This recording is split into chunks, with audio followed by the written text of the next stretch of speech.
April 1945, a small German village, caught between surrender and silence.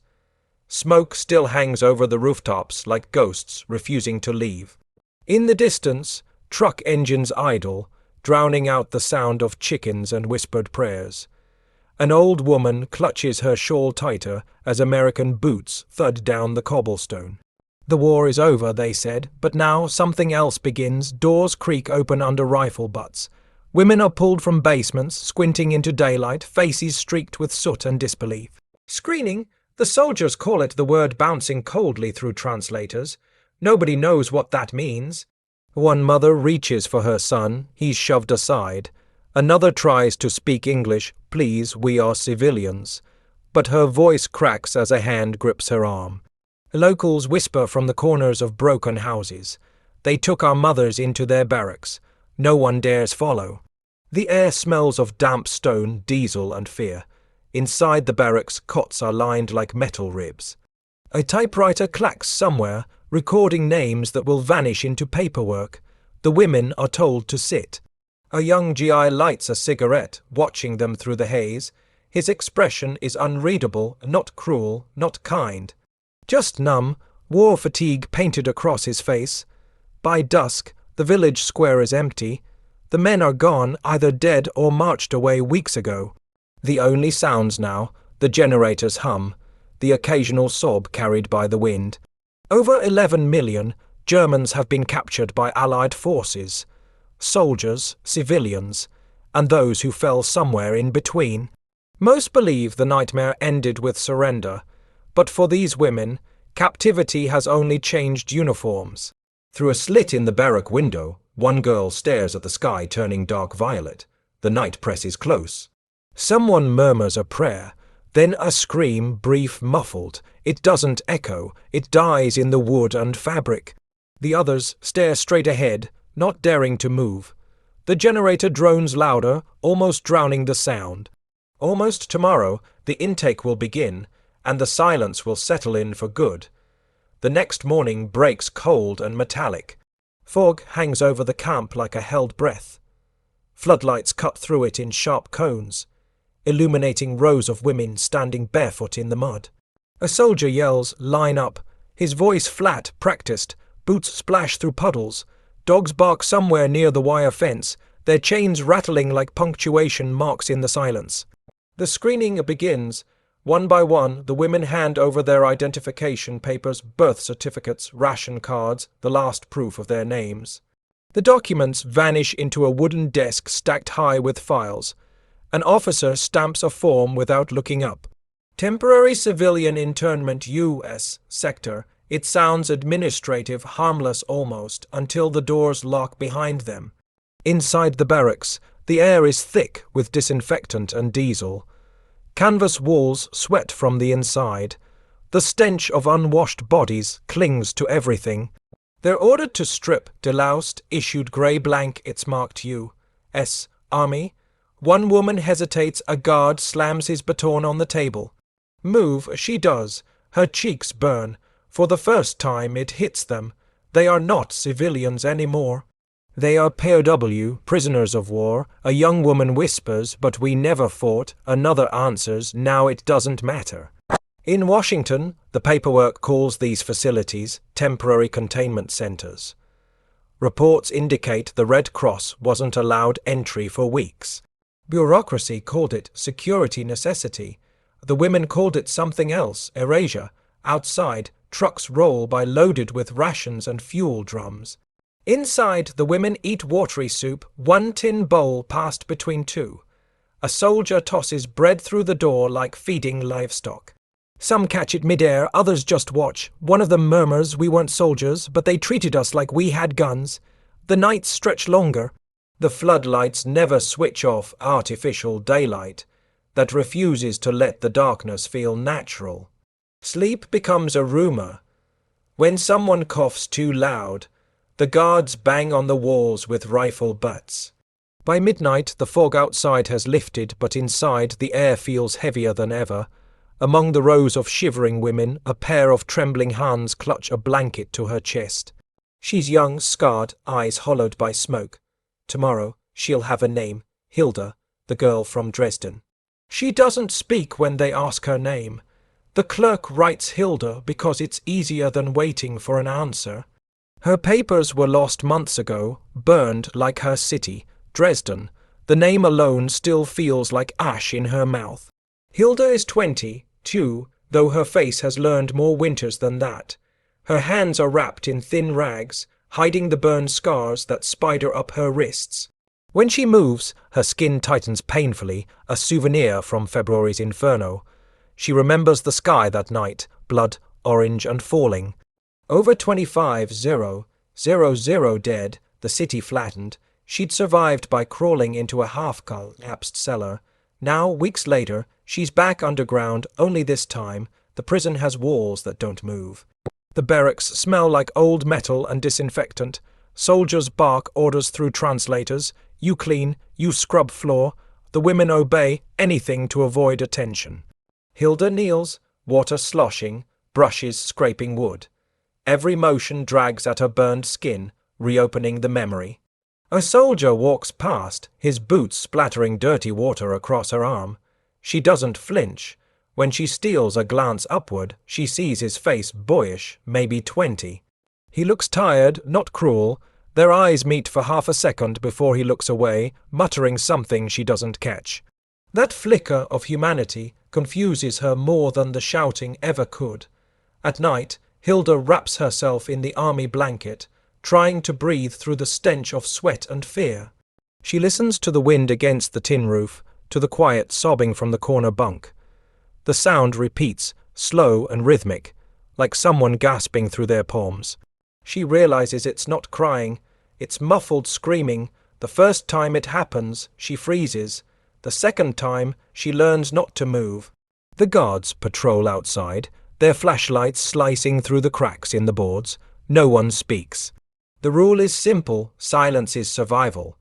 Hilda closes her eyes and imagines Dresden's Elbe River instead, the smell of bread, her mother's voice, the ringing church bells before the bombs. The memory is too clean for this place, too kind, but when the next scream dies into quiet, the barracks holds its breath. Every woman listens, every heartbeat sinks in fear, and by dawn, silence becomes the only sound left alive. Night falls like a curtain no one dares lift. Inside the barracks, breath is shallow, measured. Every creak of wood sounds too loud, every footstep outside too close. The generator hums, a dull, endless sound that eats into their nerves. Somewhere a door slams, then silence again. It begins quietly. A shuffle, a muffled protest, a sound too human to be mistaken. The women tense, their eyes locked on the darkness between bunks. Someone whispers, "Don't move." Another covers her face with the grey army blanket. The sounds continue, short, sharp, smothered halfway through. Then nothing. By morning, nobody speaks. They just stare at the floor, pretending not to notice the red marks on one woman's wrists. Fear doesn't travel by words anymore, it moves by glances. By afternoon, the whispers start about what happens at night, about which guard smells of whiskey, about the ones who come back unable to cry. Somewhere in another zone, military police file a report, incident under investigation. In practice, nothing happens. Post-war documents later note over 860 recorded assaults in U.S. controlled areas. Historians say the real number is likely much higher. Back then, there were no headlines, no trials. Just rumors that carried like smoke across the ruins of Germany. A diary found years later contained one line written in pencil. We learned to scream into our hands. That became survival, pressing palms against mouths, choking the noise, so the others wouldn't have to hear. Hilda sits awake one night, her arms wrapped around her knees, nails digging into her skin. The air is heavy with fear and the faint stink of oil. A guard's flashlight beam slices across the floorboards, glinting off a metal pail. She doesn't move. Behind her, a quiet sob starts, the kind that has no tears left. She reaches out, just enough for her fingertips to brush another's shoulder. No words, just contact, a reminder that they're still here. In the morning, an officer walks through the door, clipboard in hand. His face is blank, jaw tight, uniform spotless. He looks around the room, says flatly, "Orders are orders." Then he leaves, and the sound of his boots fades. Outside, the sun finally rises, cold and indifferent. But one man doesn't look away from the women as he passes. A U.S. Sergeant, his expression unreadable, and by tomorrow he'll break one rule too many, morning again. The same whistle, the same barked orders, the same metallic clang of tin cups hitting tables. Routine has become its own kind of weapon, mechanical, impersonal, endless. The women stand in lines, waiting for inspection. A clipboard officer moves down the row, eyes flicking from face to face. No empathy, no anger, just procedure. Name, Hilda. He checks a box. Status, civil internee. The pen squeaks, and that's her existence reduced to ink. Behind him, a younger American sergeant, sleeves rolled up. Sunburned, watches quietly. He's seen worse during the war, or so he tells himself. But the sight of women standing barefoot on cold mud stirs something uneasy in his chest. The camp is run by regulations. Food rations are measured by calorie tables. Hygiene hours are scheduled. Complaints are dismissed as non-priority. Everything has a rule. And every rule hides the same truth. No one wants responsibility. In one corner, a soldier laughs while tossing bread at a group of women like feeding pigeons. Another says they were part of Hitler's machine, right? The officer doesn't answer. He just notes disciplinary check complete and walks off. That phrase, "rules are rules," becomes gospel. It justifies the coldness, the silence, even the screams that echo through thin walls at night. Bureaucracy builds a fortress thicker than any wall. By mid-afternoon, Hilda's hands ache from scrubbing again. A guard approaches, demanding she clean the officer's quarters next. She nods without looking up. The man smirks, "You're lucky. Could be worse." His tone isn't cruel, just casual, as if misery is normal. Outside, a jeep pulls up. 2 new officers step out, reading from papers stamped with U.S. Army SEALs. They discuss classification procedures, psychological impact, and compliance levels. None of those words mean mercy. When night falls, a patrol checks the barracks again. One guard mutters to another, "Orders came down, Red Cross still not allowed." The other replies, "Good, less paperwork." And yet, somewhere inside this machinery, one man hesitates. A medic, usually silent, watches as a woman faints during roll call. He steps forward, but the officer glares, "Not your job, soldier." He steps back, jaw tight, fists clenched.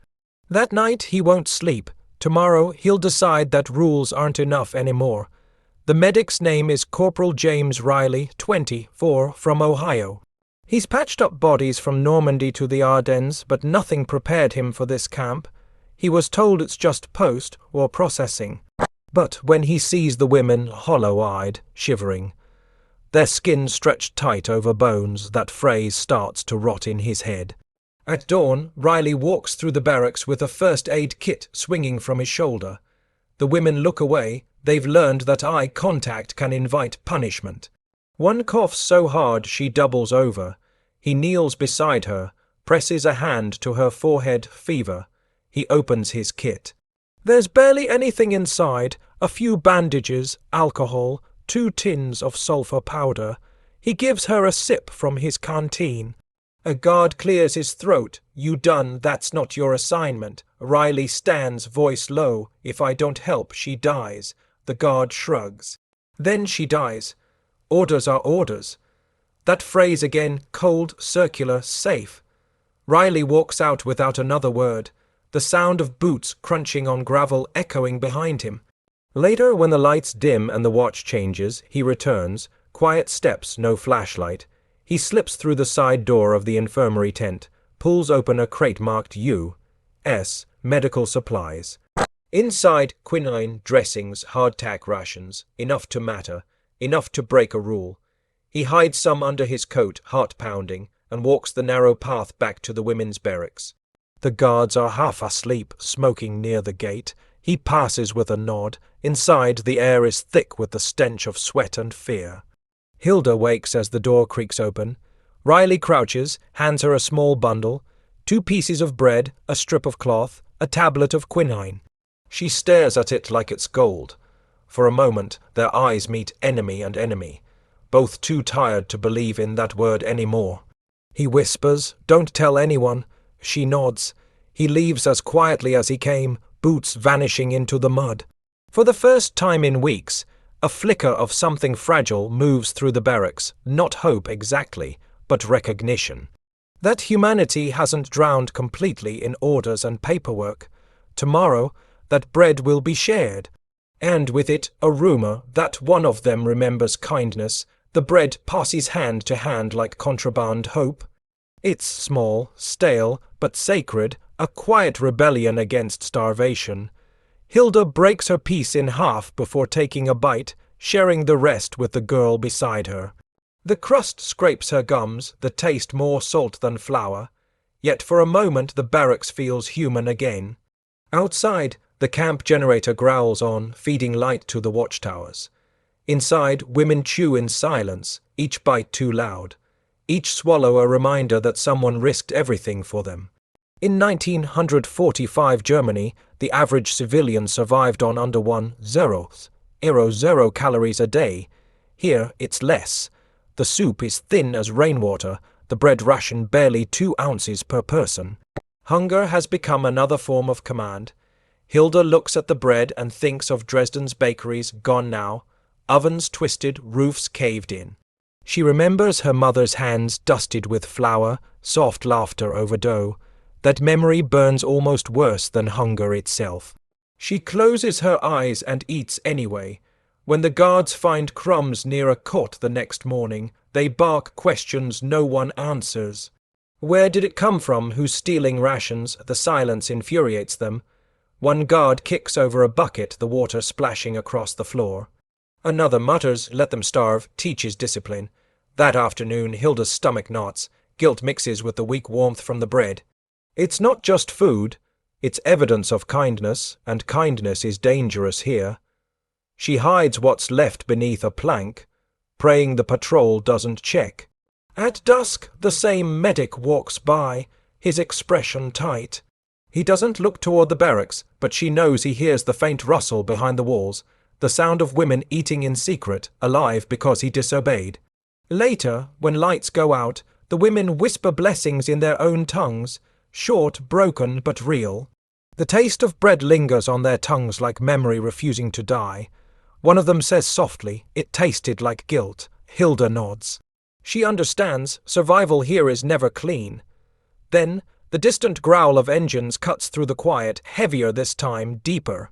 The ground trembles under the barracks floorboards. Someone whispers, "Trucks. More are coming. By dawn, the horizon will move again, and with it the camp itself." The sound comes first, diesel engines growling low, gears grinding over gravel. The women rise from their bunks, instinctively clutching their blankets. Outside, headlights slice through the fog like bayonets. Trucks, 6 of them, rumble into the yard, canvas flaps tied down tight. The guards shout orders in English. Translators echo in broken German. Everyone stay inside. New arrivals. The gates creak open. Exhaust fumes roll in thick as smoke. From the back of the first truck, women climb down slowly, dirt, caked, dazed, clutching whatever rags they still own. The guards herd them toward the barracks, counting out loud. 20, 40, 60, until even the officers lose track. The camp was built for 200. By nightfall it holds twice that. Inside, bodies press shoulder to shoulder, air thick with sweat and diesel. Hilda steps aside as another woman stumbles past her bunk. Older, eyes glazed, whispering names like prayers. Outside, the trucks keep coming, in post. War Germany, the Allied occupation zones processed over 3 million civilians under temporary internment. Paperwork called it containment. In practice, it was overflow, an industrial rhythm of misery. Intake, register, confine. A U.S. captain lights a cigarette near the gate, exhaling smoke as he watches the line shuffle forward. He doesn't look cruel, just detached, like a man managing inventory. Move them faster, he mutters. The women whisper among themselves. Where are they taking us?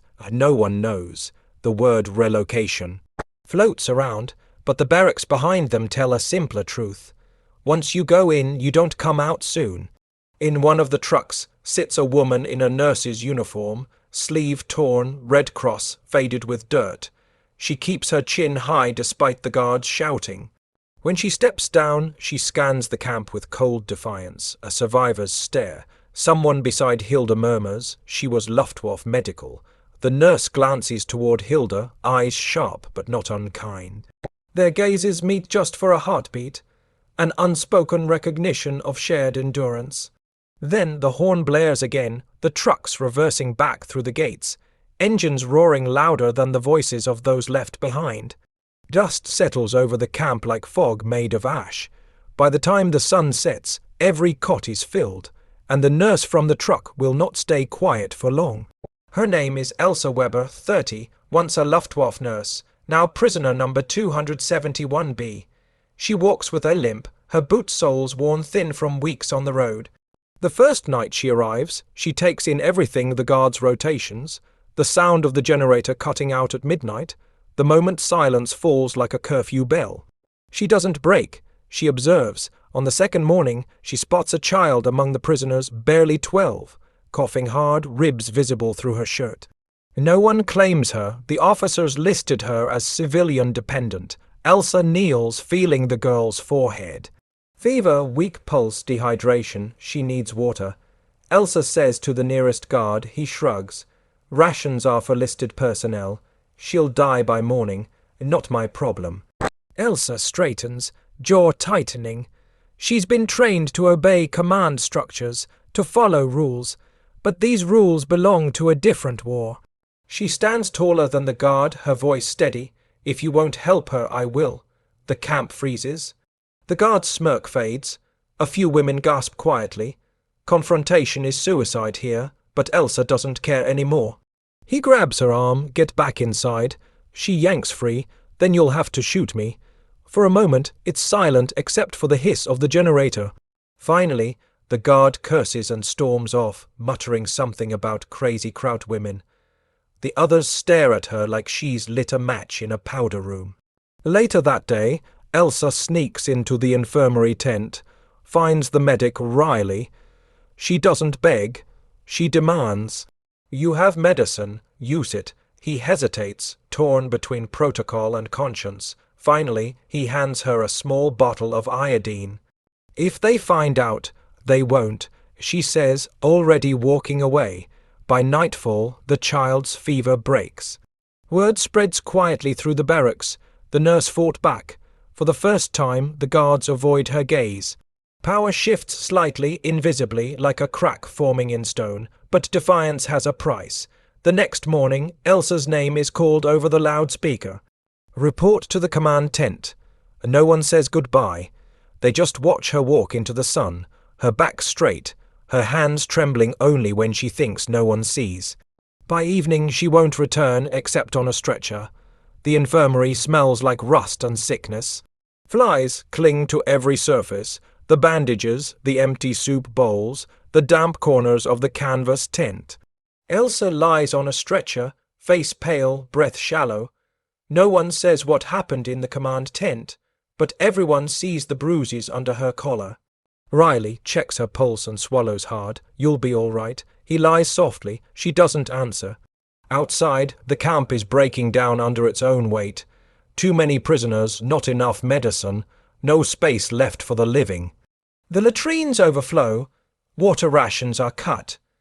Coughing becomes constant, a rhythm that doesn't stop, day or night. Hilda wakes to the sound of retching. 2 bunks away, a woman collapses, her skin slick with sweat.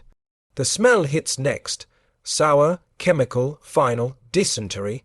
Within hours, more are down. The guards panic, ordering the barracks to stay inside. Containment, they shout, but the disease moves faster than orders.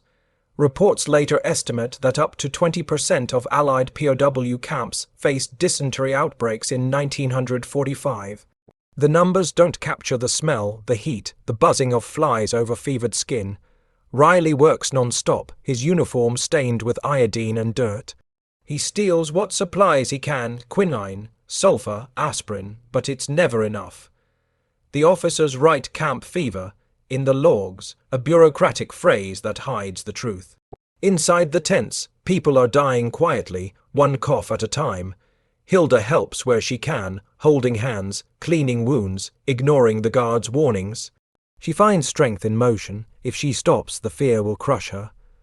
When she wipes Elsa's forehead, the nurse opens her eyes and whispers, "Don't let them forget us." Then she drifts into unconsciousness again. At night, the sky flickers with distant lightning. The storm that follows drives rain through every crack in the barracks. The mud turns black and thick underfoot. Some women lift their faces to the rain, mouths open, drinking whatever water they can catch.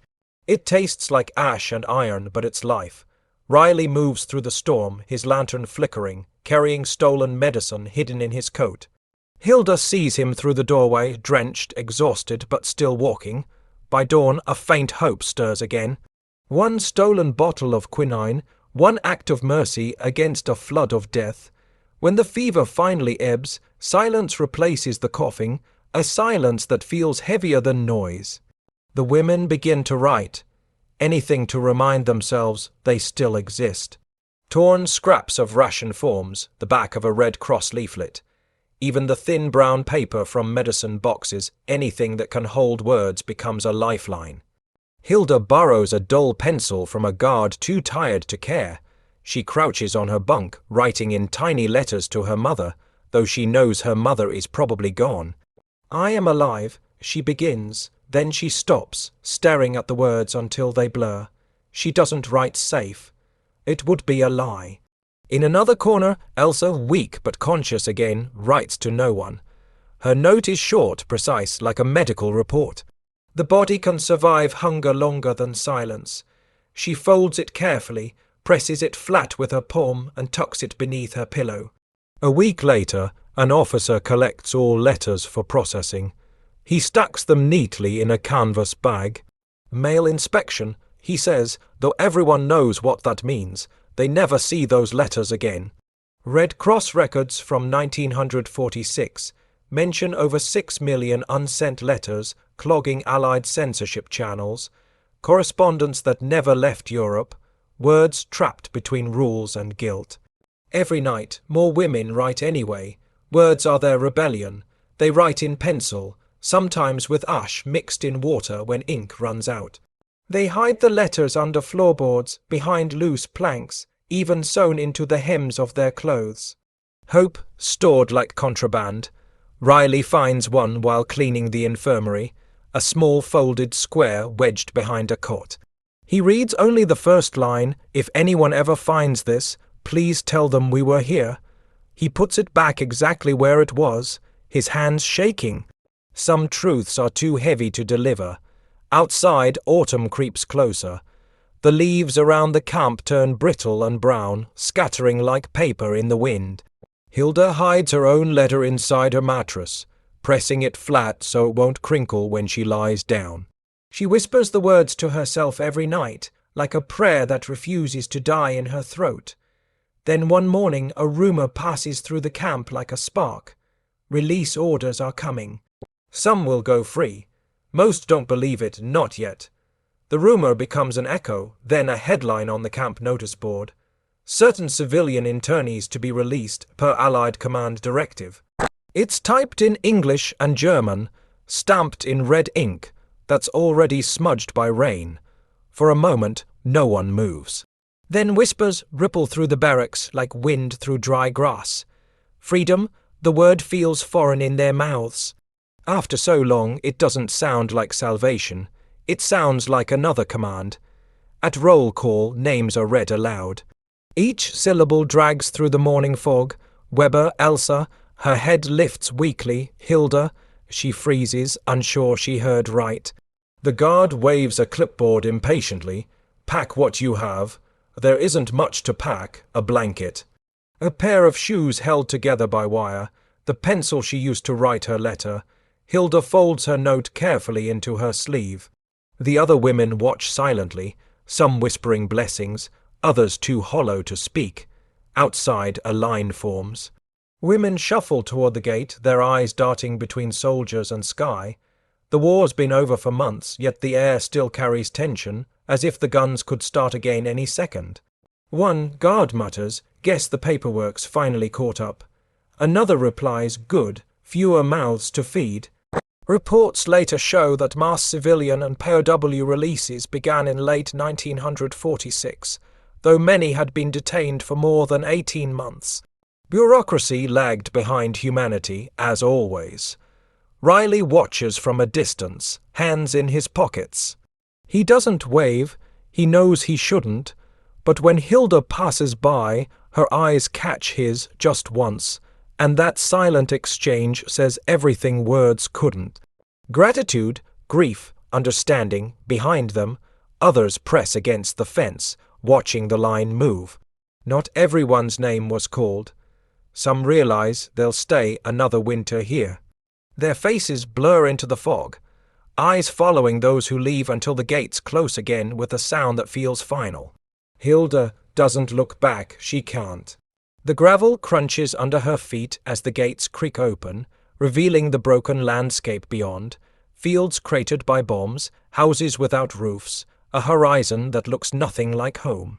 But for the first time, the air doesn't smell of diesel or disinfectant. Just cold wind, freedom, thin as paper.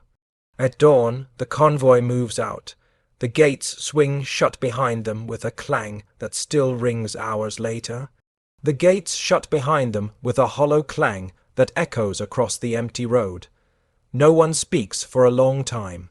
The women just walk, slow, uneven, dazed, their shapes dissolving into the fog. The war is over, the guards are behind them, but the silence still feels like command. Every step away from the camp feels both lighter and heavier. Hilda walks barefoot. Her shoes gave up miles ago. The gravel cuts her feet, but she doesn't stop. Beside her limps Elsa, the nurse, wrapped in a threadbare coat Riley slipped her before they left. The air smells of wet soil and distant smoke. The world is grey, flattened, bridges broken, fields gutted, roofs like skeletons against the sky. They pass villages that no longer have names, windows shattered, chimneys leaning, roads lined with craters.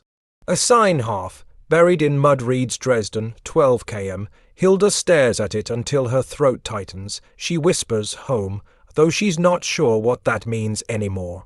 Along the roadside, they see other freed civilians, men in ragged uniforms, children carrying pots, old women pushing carts filled with debris. Everyone walking in different directions, yet somehow all lost the same way. Reports from the time estimated that nearly 20% of returning civilians found their homes destroyed or occupied by others. Homecoming had become another kind of exile. When they finally reach the outskirts of Dresden, the silence deepens. The city isn't a city anymore, it's a graveyard of bricks. Streets vanish under rubble. The air carries the faint metallic tang of ash that never really went away. Hilda stops at what used to be her street. There's nothing left but the corner of a wall and the bent frame of a doorway. She walks through it anyway, stepping into the ghost of her old apartment. The floor creaks under her weight, dust rising in thin clouds. Elsa stands behind her, whispering, "You made it back." Hilda doesn't answer. Her eyes move across the emptiness, the absence of her mother's voice, the missing warmth of light through curtains. Everything familiar has been burned, buried, or borrowed by strangers. She kneels, presses her palm against the cold stone, and for the first time since the barracks, she lets herself cry. No screams, no hiding, just tears. Somewhere in the distance a church bell rings, faint, cracked, but real. And that sound will lead her into memory one last time. Years pass, but the sound never leaves her. Hilda sits by a window in a rebuilt Dresden apartment, 1952 now. The city alive again with trams, laughter, and radio music. Outside, children play on cobblestones laid over what used to be craters. The world insists on moving forward. But some nights, when the wind hits the glass just right, it still carries an echo, faint, muffled, human. She closes her eyes and she's back there. The barracks, the floodlights, the generator hum. the women sitting still, afraid to breathe too loud. The sound of boots outside, the way they screamed, not out loud, never out loud, but into their hands. That sound, strangled and swallowed, is what stayed. Hilda keeps her letter in a drawer, the one she never sent. The paper is brittle now, folded and refolded until the edges tore. She reads it sometimes in silence. I am alive, it says, nothing more. She never added another line. There was never a word for what came after. In the post-war years, reports begin to surface: Red Cross archives, West German testimonies, small articles buried on back pages. Between 1945 and the early 1950s, official records quietly acknowledged over 1,900 sexual assault claims linked to Allied occupation forces. The numbers are contested, the voices fragmented. Most cases never reach trial. History, as written, preferred cleaner heroes. But the silence of the victims was not consent, it was survival, and for Hilda, survival became memory. She visits the Elbe River sometimes, where the city's reflection trembles on the surface. The bridges are rebuilt, but the water still smells faintly of smoke on humid days. She sits on the stone edge, folding her hands the same way she did in the barracks. Back then, it was to hide a scream. Now it's to hold it. A child runs past her, laughing. The sound pulls her back to the present. She smiles faintly, though her eyes stay fixed on the horizon where dusk meets the river. Some ghosts don't ask for peace, they just want to be remembered. As the light fades, Hilda whispers to herself, not a prayer, not regret, just truth. They erase the sound, but it still lives in our hands. The wind carries the whisper away, soft, almost kind.